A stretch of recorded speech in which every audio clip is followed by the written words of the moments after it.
그 서울대학교 도고동문학과 명예교수인 그 전영애 교수님의 인터뷰를 제가 본 적이 있습니다. 이 전영애 교수님은 그 독일 문학가 그 괴테의 최고 권위자로 알려져 있습니다. 교수님 올해 73세시거든요. 뭐 은퇴해서 이제 그 좀 한적한 곳에 가서 이제 정원도 꾸미고 그 정원 곳곳에 괴테의 그 시구들을 이렇게 적어놨습니다. 괴테가 71세 늦은 나이에 그 서동시집이라는 시집을 출간했는데요. 아무래도 이제 늦은 나이에 내다 보니까 그 시가 되게 인생의 지도 많이 담겨 있고 되게 아름다운 문장입니다. 교수님이 이 서동시집에서 뽑은 그 식구들을 정원에 이렇게 배치해 놓은 것입니다.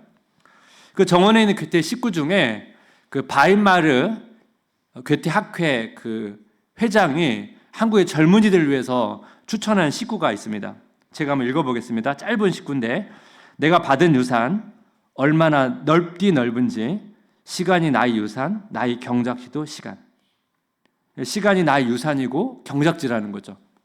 내가 비록 가진 게 부족하고 좋은 환경에서 자라지 못했다 할지라도 내가 시간을 잘 가꾸기만 하면 내가 부유해질 수 있다는 거예요. 그래서 시간이 나에게 가장 중요한 유산이라고 이렇게 표현한 것입니다. 교수님께서 가장 좋아하는 괴테의 식구가 이건데요. 올바른 목적에 이르는 길은 그 어느 구간에서든 바르다. 교수님께서 가장 싫어하는 말 중에 하나가 어디로 가든 서울로 가면 된다. 이게 제일 싫어하는 문구래요. 수단과 방법을 가리지 않고 목표에 도달하게만 된다. 이 표현을 제일 싫어한대요. 그럼 교수님이 원하는 그 관점이 뭡니까? 비록 시간이 좀 걸리더라도 올바른 방향을 향해서 올바른 목적지에 도달하는 것이 중요하다는 거죠. 그래서 올바른 목적을 가지고 올바른 방향에서 가게 되면 어느 구간에 있든지 그는 바르다는 거예요. 옳다는 거예요. 교수님 인생에 이게 되게 터닝 포인트가 되었던 순간이 있었는데 젊었을 때예요. 젊을 때면 다 좀 막막하지 않습니까? 근데 어느 분이 이제 이런 질문을 던진 겁니다. 10년 후에 뭐 할 거냐고. 교수님께서 그때 저는 이런 걸 할 겁니다 하고는 소박한 답변을 했다는 거예요. 그리고 자기가 그 소박한 답변을 지키기 위해서 우직하게 나아가다 보니까 어느 시점에 엄청난 기회가 자기에 찾아왔다는 거예요. 그리고 그 이후에 굉장히 아름다운 시간이 자기 삶에 펼쳐졌다는 겁니다. 그래서 교수님께서는 우리가 몇 살이든지 간에 어느 나이든지 간에 향후 10년 뒤를 생각하면서 사는 게 되게 중요하다는 거예요. 우리가 어느 삶의 방향을 향해 나가다 보면 중간에 이렇게 헤매는 일들이 계속 생기거든요. 근데 우리가 멀리 내다보고 올바른 방향을 향해서 나아가면 중간에 이렇게 헤매는 일이 생긴다 할지라도 그걸 잘 이겨낼 수 있다는 것이죠.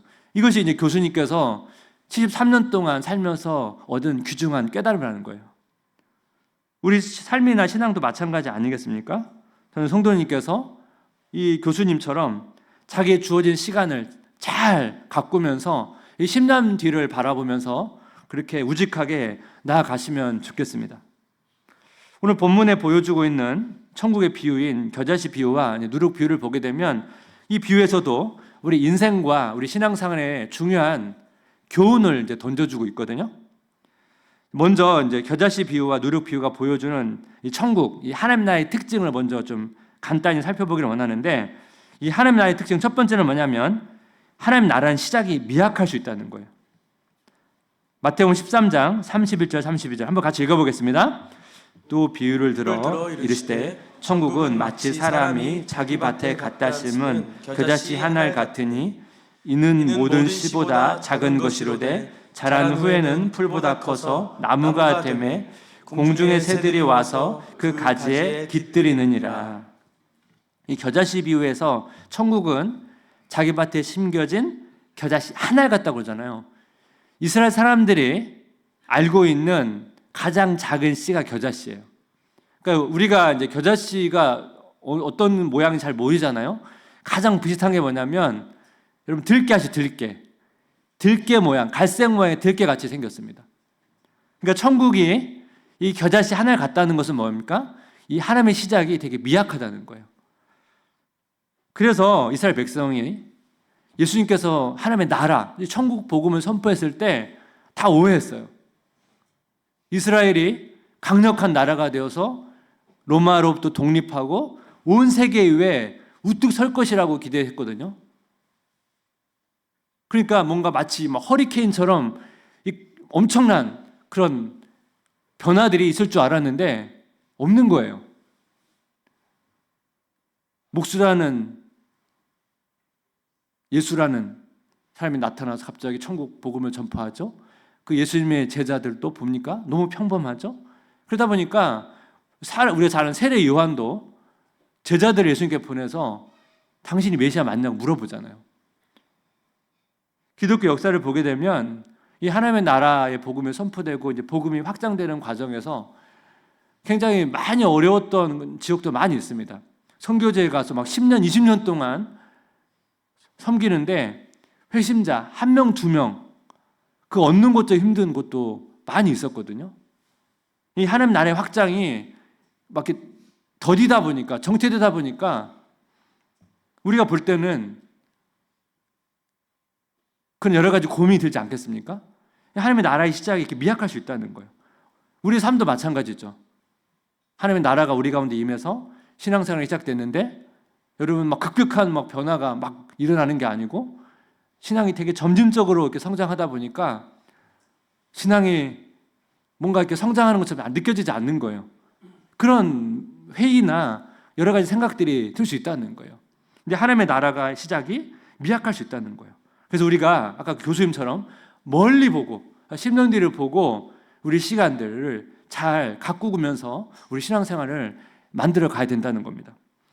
하나님의 나라의 특징 두 번째는 뭐냐면 하나님의 나라는 은밀하게 진행한다는 거예요. 마태복음 13장 33절 여기다 같이 읽겠습니다. 또 비유로 말씀하시되 천국은 마치 여자가 가루 서말 속에 갖다 넣어 전부 부풀게 한 누룩과 같으니라.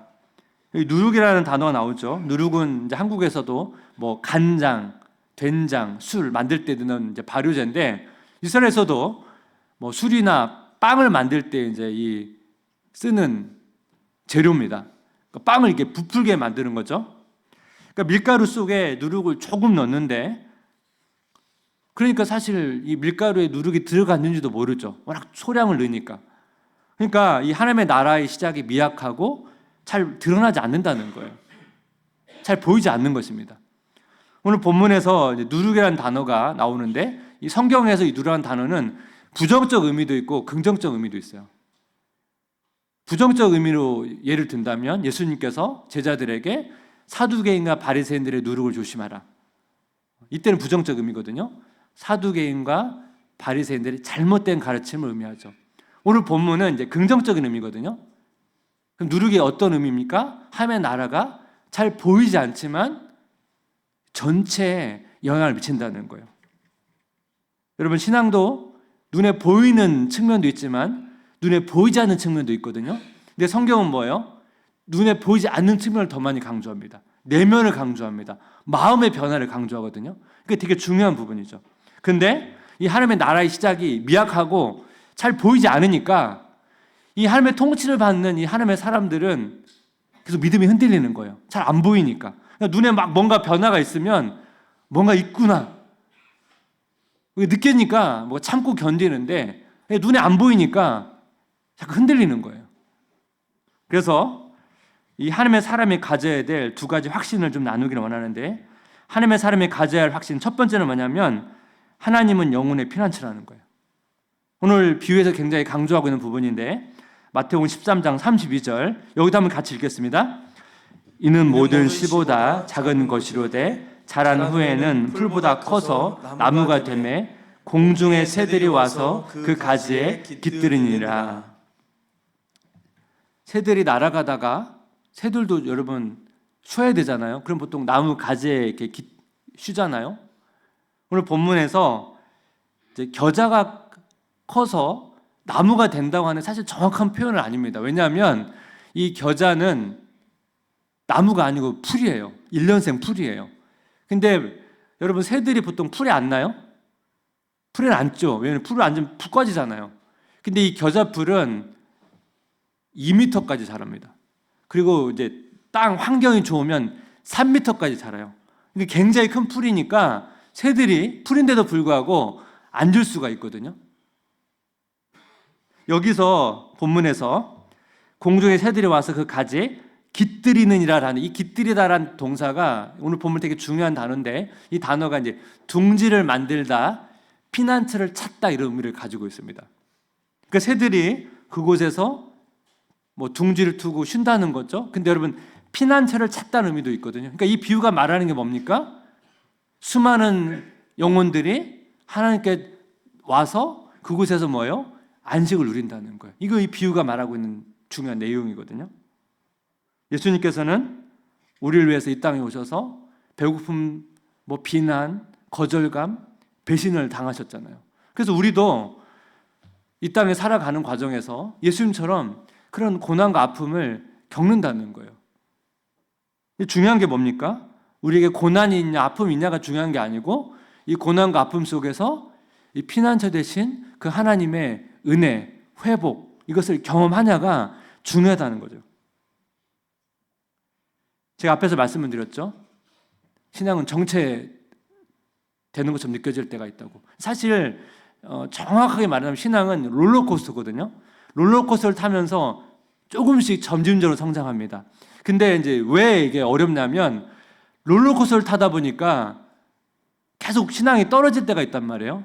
이게 떨어질 때가 있다 보니까 오르락내리락하면서 점진적으로 성장하는데 계속 떨어지니까 우리가 신앙에 성장하고 있다는 걸 잘 느끼지 못해요. 자꾸 제자리로 온다는 것, 때로 후퇴한다고 느낄 때가 많거든요. 그러니까 어떻게 해요? 신앙생활이 지치는 거죠. 뭔가 막 이렇게 눈부신 변화들이 있다면 좋구나. 그러면서 막 밀고 갈 텐데 계속 제자리인 것 같으니까 성경 읽다가도 읽는 의미가 뭐가 있나? 뭐 기도해도 무슨 의미가 있나? 늘 똑같은데 이러다 보니까 안 읽는단 말이에요. 근데 사실 뭐예요? 이렇게 오르락내리락하면서 우리는 조금씩 성장한다는 거예요. 이 과정에서 지칠 때, 자꾸 뭔가 내 삶이 제대로 풀리지 않을 때, 신앙생활이 내 마음대로 풀리지 않을 때 피난처 되신 하나님 안에서 회복하는 것, 이게 굉장히 중요하다는 거예요. 그래서 성장한다는 건 뭐냐면 잘 회복하는 거예요. 지칠 때, 힘들 때 잘 회복하는 사람이 잘 성장하는 것입니다. 제가 이제 감동했던 한 선교사님의 삶이 있는데 이 선교사님의 삶을 두 문장으로 요약할 수 있거든요. 그가 선교지에 도착했을 때 예수 그리스도를 믿는 사람은 단 한 사람도 없었다. 그가 선교지에서 묻혔을 때 예수 그리스도를 모르는 사람은 단 한 사람도 없었다. 이 두 문장의 그 선교사의 삶이거든요. 여러분 선교지에 갔는데 믿는 사람이 자기밖에 없어요. 얼마나 여러분 외롭습니까? 자기 힘든 것을 나눌 사람이 하나님밖에 없는 거예요. 하나님만이 피난처죠. 근데 여러분 그 선교지에서 시간이 지나면서 또 많은 영혼들이 하나님께 나와 안식을 누리는 거죠. 오늘 본문에 나와 있는 것처럼 공중의 새들이 그 겨자풀에 앉아서 쉼을 누리는 것처럼 그런 은혜들을 경험하는 거죠. 여러분 이것이 하나님의 복음의 능력 아니겠습니까? 이것이 겨자씨 비유가 설명하고 있는 내용입니다. 제가 이 비유를 묵상하다가 제 군대 생활이 생각이 났습니다. 웬만하면 군대 얘기 안 하고 싶은데 군대 논산 훈련소에서 이제 훈련을 마치고 자대 배치를 받았거든요. 자대 배치 받아가지고 이제 거기서도 이제 교회를 이제 나가려고 준비를 하는데요. 보통 종교 행사 시간에 가면 이제 밖에 나가서 이렇게 줄을 서거든요. 뭐 기독교, 불교, 천주교 그러면 이제 그 종교별로 줄을 섭니다. 기독교 2명, 불교, 천주교는 사람이 많은 거예요. 여러분 보통 이제 군대 종교 행사 가면 원래 기독교 줄 제일 많이 쓰거든요. 교회가 막 간식도 주고 함께 찬양도 하고 막 이러니까 신앙 없는 사람도 보통 기독교에 많이 가는데 기독교 딱 2명 서가지고 한 명이 군종병, 한 명이 저였거든요. 처음에 전 줄 잘못 선 줄 알았어요. 근데 불교인가? 천주교. 그래서 확인해봤더니 기독교가 맞는 거예요. 너무 당황한 거예요, 이게. 제가 생각하지 못했던. 그래서 이제 그 군종병한테 가가지고 우리 부대는 분위기가 왜 이러냐. 제가 물어봤거든요. 그랬더니 그 군종병이 저보다 한 달 먼저 왔어요. 설명해 주는 거예요. 자기 이제 선임이죠. 군종병이 가혹행위를 많이 한 거예요. 그 당시 사실 이제 뭐 군대는 가혹행위 없다고 그러면서 은밀히 좀 있었거든요. 근데 문제는 그 가혹행위를 한 사람이 군종병인 거예요. 그래서 그 군대 그 내무반에 있는 사람들이 이 기독교에 대한 혐오가 있는 거예요. 그 제가 이제 주일날 교회에 가려고 하는데 어느 이제 저보다 높은 계급에 있는 사람이 넌 군전본 다니는데 교회 왜 가냐고. 되게 좀 충격을 받았거든요. 보통은 주일에 교회 가는 거 너무 당연해요. 뭐 내가 특별히 다른 열에 가면 뭐 물어볼 수 있겠지만 주일에 가는데도 제가 되게 충격을 받았어요. 그리고 군 생활이 힘들겠구나. 막 느낌이 왔어요. 너무 외롭더라고요. 또 제가 그때 막 대학 때 선교단체를 너무 열심히 섬겨가지고 좀 늦은 나이에 갔습니다. 그러니까 늦은 나이에 가니까 제 나이 또래는 다 제대하고 저보다 나이 어린 사람들이 다 저보다 높은 계급이고 그 안에서 막 이제 고생을 많이 했거든요. 하나님만이 나의 피난처였어요. 근데 이제 군대 어느 시점에 하나님이 저를 굉장히 위로해 줬던 시간이 있었어요. 그날도 이제 똑같이 이제 종교 행사 시간이라고 해서 이제 그 나가서 이제 줄을 서는데 불교 한 명, 천주교 한 명, 나머지는 다 기독교에 줄을 선 거예요. 불교랑 천주교는 다 군종병이에요. 그래서 그 당시 이제 그 대대장이 종교가 불교였거든요. 이제 보고를 아마 이렇게 했나 봐요. 뭐 불교, 천주교, 기독교 몇 명씩 이제 간다고. 그 보고를 받고 왜 강제로 기독교로 보내냐고 막 이제 막 보고가 나올 정도로 분위기 완전 바뀐 거예요. 그래서 그때 제가 그 장면을 보면서 오늘 그 비유가 생각이 난 거예요. 처음에 갔을 때는 너무 외롭고 제가 막 그 대학 때 막 신앙 동역자들 그 사이에서 신앙생활 하다가 거기 가니까 너무 외로운 거예요. 하나님만이 피난처밖에 하나님만이 피난처였거든요. 근데 이제 시간이 지나서 많은 사람들이 하나님 안에서 안식을 누리고 교회 가고 싶고 이런 분위기로 바뀐 거 너무 감사하더라고요. 사실 제가 이제 그 군대 가기 전에 그때 가슴이 뜨거워가지고 하지 말아야 될 기도를 한 거예요. 주님, 편한 곳이 아니고 제가 필요로 하는 곳에 보내달라고. 그래서 군대 가자마자 그랬거든요. 뭐 바꿀 수도 없고 이제 그래가지고 막 그 고생하면서 했는데 그 장면을 이제 보면서 하나님께서 그동안의 모든 힘듦과 수고를 다 치유해 주더라고요. 회복이 됐어요. 감사함으로 남은 군 생활을 제가 했거든요. 사랑하는 성도 여러분, 우리가 하나님의 자녀로 살아가다 보면 어려움이 있습니다. 고난이 있고 힘든 때가 있거든요. 그건 당연한 거예요. 우리가 하나님의 자녀고 그리스도의 제자라면 그건 너무 당연해요. 중요한 건 뭐라고요? 그런 힘듦이 찾아왔을 때 피난처 대신 하나님 안에서 회복하는 게 중요하다는 것입니다. 여러분 다윗의 이 고백을 보십시오. 시편 62편 8절 한번 같이 읽겠습니다. 백성들아 시시로 그를 의지하고 그의 앞에 마음을 토하라. 하나님은 우리의 피난처시로다. 우리가 이 말씀의 고백을 해야 된다는 거예요. 다윗이 경험했던 피난처 되신 하나님 안에서의 평안과 그 위로를 누리시기를 주님의 이름으로 기도하고 축복합니다. 하나님의 사람이 가질 확신 두 번째는 뭐냐면 하나님은 모든 영역에 침투하신다는 거예요. 마태복음 13장 33절 또 비유로 말씀하시되 천국은 마치 여자가 가루 서말 속에 갖다 넣어 전부 부풀게 한 누룩과 같으니라. 여기 보면 이 서말이라는 단어, 서말은 이제 무게 단위인데요. 100명 이상 먹을 수 있는 정도의 양입니다. 그러니까 이게 어떤 가족 식사를 위해서 준비된 게 아니고 어떤 잔치를 위해서 준비된 정도의 양이거든요. 근데 여러분 이 서말에 조금의 누룩을 집어넣으면 그 누룩이 서말의 밀가루를 다 부풀게 만든단 말이에요. 그래서 많은 사람이 먹을 수 있도록 한다는 거죠. 그만큼 이 하나님의 능력이 이 복음이 모든 영역에 영향을 미친다는 거예요.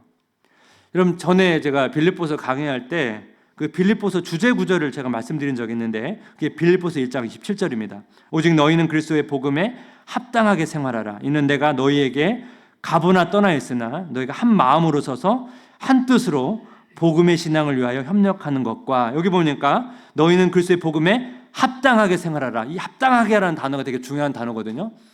이 단어의 의미가 뭐냐면 가치를 비교할 때 같다, 그런 의미를 가지고 있습니다. 가치를 비교할 때 같다. 근데 여기서 가치 비교는 높은 수준의 가치 비교예요. 하향 평준화가 아니고 상향 평준화예요. 상향 평준화. 그럼 이게 무슨 의미입니까? 우리의 삶이 그리스도의 복음이 갖고 있는 그 가치와 무게와 같아야 된다는 거예요. 복음이 가지고 있는 그 능력과 부요함을 맛봐야 된다는 거예요. 그래야 우리가 이 복음에 합당한 삶을 사는 거 아니겠습니까? 우리가 복음을 경험하고 복음이 우리 전 삶에 영향을 미쳐야, 모든 삶에 영향을 미쳐야 우리의 삶이 복음과 같은 비교할 때 같은 위치에 되는 거 아니겠습니까? 그러기 위해서 이 복음이 갖고 있는 그 부유함을 우리가 풍성히 맛보고 우리의 삶에까지 영향을 미치도록 해야 된다는 거예요. 이것이 이 빌립보서의 핵심 구절이에요. 너희는 그리스도의 복음에 합당하게 생활하라. 근데 복음과 삶이 괴리가 생기게 되면 어떻게 됩니까? 전에 말씀드렸죠? 그러면 이제 신앙생활 아니고 종교생활이 된다. 그러면 우리가 다른 종교랑 다를 바가 없는 거예요. 지난 화요일에 이제 교육자 수련회 때 제가 나누었던 말씀인데요. 베드로전서 3장 15절 16절에 함께 같이 읽어보겠습니다. 너희 마음에 그리스도를 주로 삼아 거룩하게 하고 너희 속에 있는 소망에 관한 이유를 묻는 자에게는 대답할 것을 항상 준비하되 온유와 두려움으로 하고 선한 양심을 가지라. 이는 그리스도 안에 있는 너의 선행을 욕하는 자들로 그 비방하는 일에 부끄러움을 당하게 하려 함이라. 예. 여러분, 제가 이 말씀을 왜 나눴냐면 여기 보면 너희 속에 있는 소망에 관한 이유를 묻는 자에게는 대답할 것을 항상 준비하되, 제가 이 말씀을 하면서 여러분, 초대교회 특징이 뭐냐면 초대교회는요 전도팀이 없었어요. 전도팀이 필요가 없었어요. 왜냐하면 믿지 않는 사람, 믿는 사람한테 계속 질문을 던지는 상황이었거든요. 그건 무슨 얘기입니까? 그리스도의 삶은 믿지 않는 사람들이 바라볼 때 계속 질문을 만드는 삶이었다는 거예요. 그만큼 그리스도의 삶은 믿기 전과 믿은 후에 변화가 있었다는 거예요. 특히 사도행전 2장을 보게 되면 오순절 성령 강림의 역사가 있죠. 이 성령의 역사가 있은 다음에 당연히 여러분 엄청난 변화가 있잖아요. 사도행전 2장 47절 하나님을 찬미하며 또 온 백성에게 친송을 받으니 주께서 구원받는 사람을 날마다 더에게 하시니라. 여기 보면 온 백성에게 칭송을 받는다고. 여러분, 이웃 한두 명이 감동한 게 아니고 온 백성이 칭송을 받는다는 거죠. 이게 무슨 의미입니까? 여러분, 한 사람이 변화가 되면 그 한 사람의 변화로 인해서 여러 사람에게 영향을 미칠 수 있죠. 근데 여러분, 한 공동체가 변화가 되면 그 영향력이 얼마나 막강하겠습니까? 사도행전 2장은 공동체의 변화예요. 한 교회가 바뀌니까 온 백성에게 칭송을 받았다는 거예요. 근데 이 말씀이 왜 우리에게 고민을 주느냐면, 지금 여러분 현대 교회가 어떻습니까? 지금 현대 교회는 믿지 않는 사람들에게 질문을 불러일으키지 않아요. 현대 교회는 오히려 자기들이 생각하는 상식보다 더 이하라고 생각해요. 그래서 비난해요. 그래서 많은 그리스도인들이 직장에서 자기 그리스도인이라고 말하는 것조차도 부담을 가져요. 왜냐하면 너무 혐오적으로 반응하기 때문에. 지금 그런 시대거든요. 그러니까 우리가 지금 이걸 회복해야 될 우리의 과제예요. 그러니까 전영희 교수님의 인생 질문처럼 나는 10년 후에 어떤 그리스도인의 삶을 살 것인가? 믿지 않는 사람들이 우리를 향해서 질문을 던질 수 있는 삶을 우리가 함께 꿈꾸자고요. 그것을 꿈꾸면서 가보자고요. 그 수능을 망친 학생들을 몇 년 후에 인터뷰한 제가 영상을 봤는데요. 한 4명 정도 나왔는데 수능을 왜 망쳤는지 이렇게 이유를 얘기하는데, 한 명은 전날 밤 잠을 하나도 못 잔 거예요. 그래서 수능을 망쳤대요.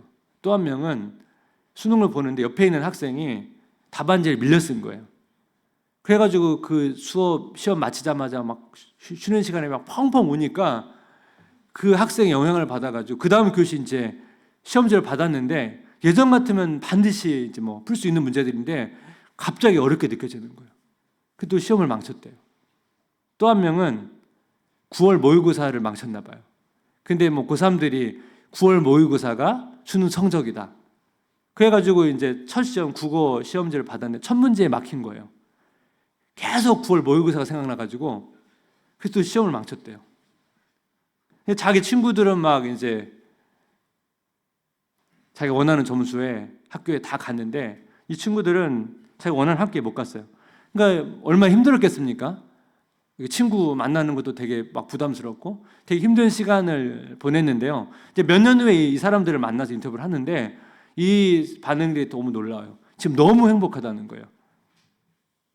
비록 원하는 학교에 가서 다시 가서 행복한 게 아니고 결과적으로 계속 못 갔어요. 뭐 재수했는데도 못 가고. 그런데 원하는 학교에 가지 못했지만 이제는 연약한 사람들이 보이고 이전에 갖지 못했던 시선이 생기고 이 대학교가 대학교 이상의 공간이 되고 또 이후에 또 실패가 찾아와도 내가 수능을 망쳐도 이렇게 잘 살아왔는데 너 또 이길 수 있어. 회복 탄력성이 생겼다는 거예요. 제가 인터뷰를 이제 보면서 느낀 게 뭐냐면 그 4명 중에 1명은 자기가 크리스찬이라고 얘기를 하더라고요. 근데 제가 볼 때는 다 크리스찬 같아요. 자기들은 처음엔 대학만 본 거예요. 대학만 받아보니까 다른 게 하나도 안 보였대요. 온통 대학만. 근데 자기가 실패하고 좌절하다 보니까 다른 게 보이기 시작한 거예요. 다른 것이 보이기 시작한 거예요. 그러면서 자기의 가치관이 바뀌고 대인 관계가 바뀌고 그러면서 자기 내면이 바뀌었다고 그런 고백을 하는 걸 봤습니다. 여러분 이런 실패를 통해서도 한 사람의 인생이 바뀐다면 여러분 하나님께서 우리 안에 이런 변화를 일으킬 수 있거든요. 그걸 믿어야 된다는 거예요. 그러기 위해서 뭡니까? 우리 삶을 내어드려야 돼요. 우리가 실패를 통해서가 아니고 실패를 하지 않아도 우리가 이런 변화가 일어나려면 자꾸 우리의 삶을 내어놔야 됩니다. 의탁해야 됩니다. 한 소설을 나누고 이제 설교를 마무리할 텐데요. 그 아일랜드 출신의 그 대표적인 작가입니다. 클레이 키건의 이제 맡겨진 소녀라는 소설이 있습니다. 이 소설이 영화로도 만들어졌는데 영화 제목은 말없는 소녀입니다. 말없는 소녀. 맡겨진 소녀인데 왜 영화 제목을 말없는 소녀라고 했을까요? 그 소설 내용을 보시면 이해가 되는데 그 아일랜드에 가난한 농부 그 부부가 있는데요. 자녀가 4명 있었어요. 그리고 그 아내는 뱃속에 또 한 자녀가 있었어요. 너무 가난하고 일도 많고 또 자녀가 많다 보니까 자녀에게 이렇게 세심한 관심을 쏟거나 진심 어린 대화를 나눌 수가 없는 거예요.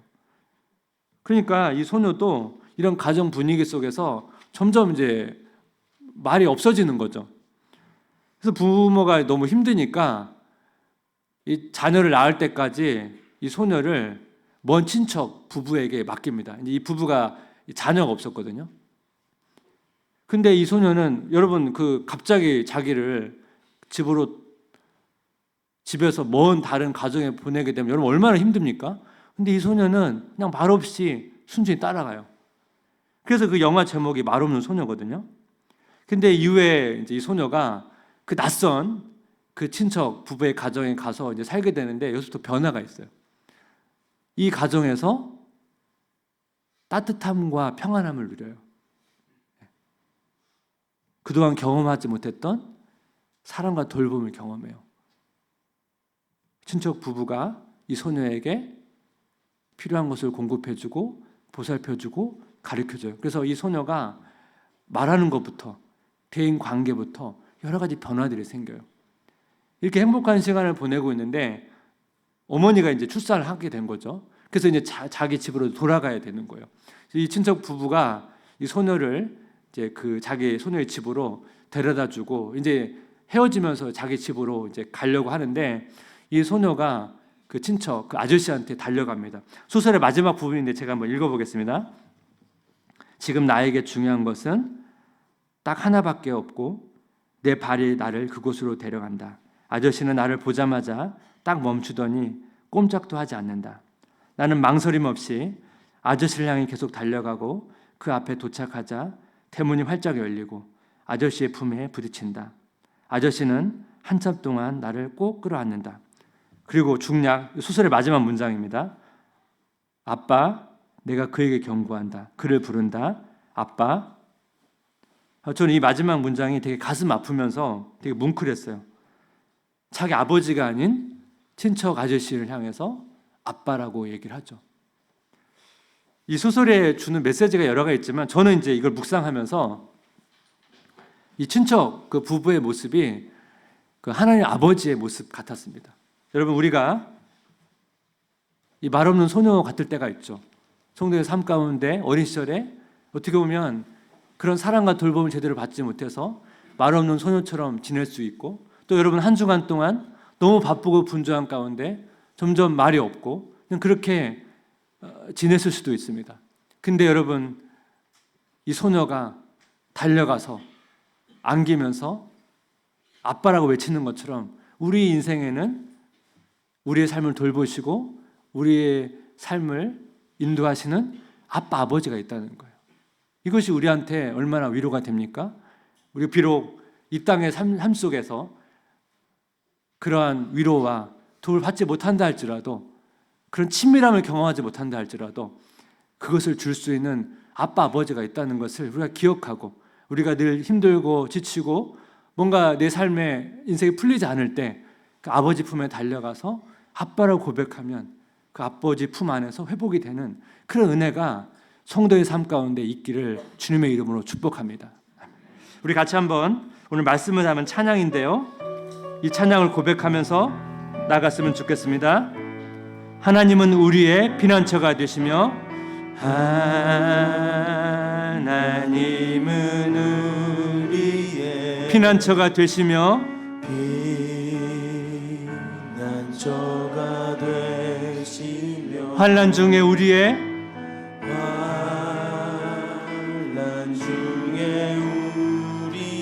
힘과 도움이시라. 우리 다시 한번 고백할까요? 하나님은 우리의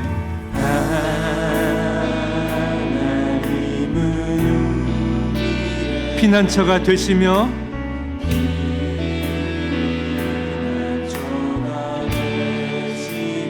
환난 중에 우리의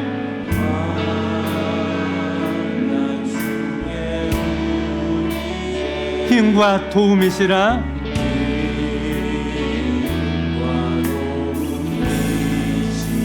너희는 가만히 있어. 너희는 가만히 있어. 주가 하나님 되 말지어다. 주가 하나님 되 말지어다. 열방과 세계 가운데, 열방과 세계 가운데 주가 높임을 받으리라. 주가 높임을 다시 한번 고백할까요? 하나님은 우리의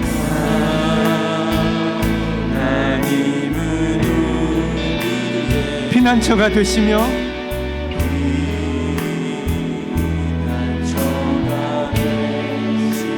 환난 중에 우리의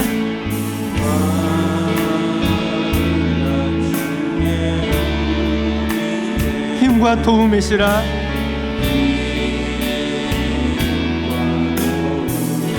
너희는 가만히 있어. 너희는 가만히 있어. 주가 하나님 되 말지어다. 주가 하나님 되 말지어다. 열방과 세계 가운데, 열방과 세계 가운데 주가 높임을 받으리라. 주가 높임을 사랑합니다 내 아버지.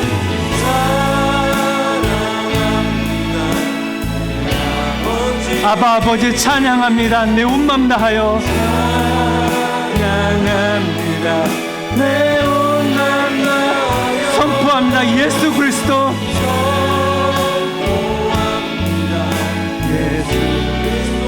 주님 오심을 기다리며,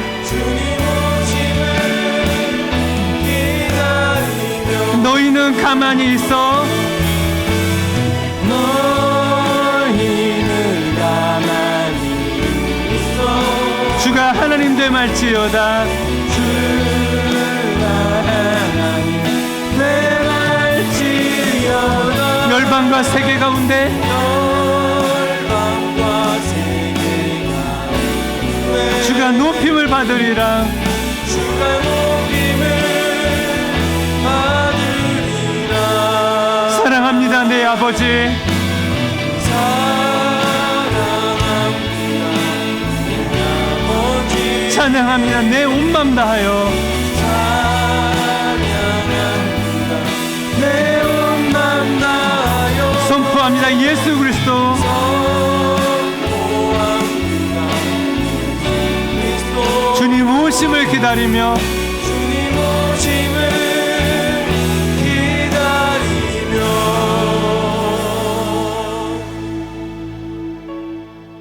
시작 같이 기도할 때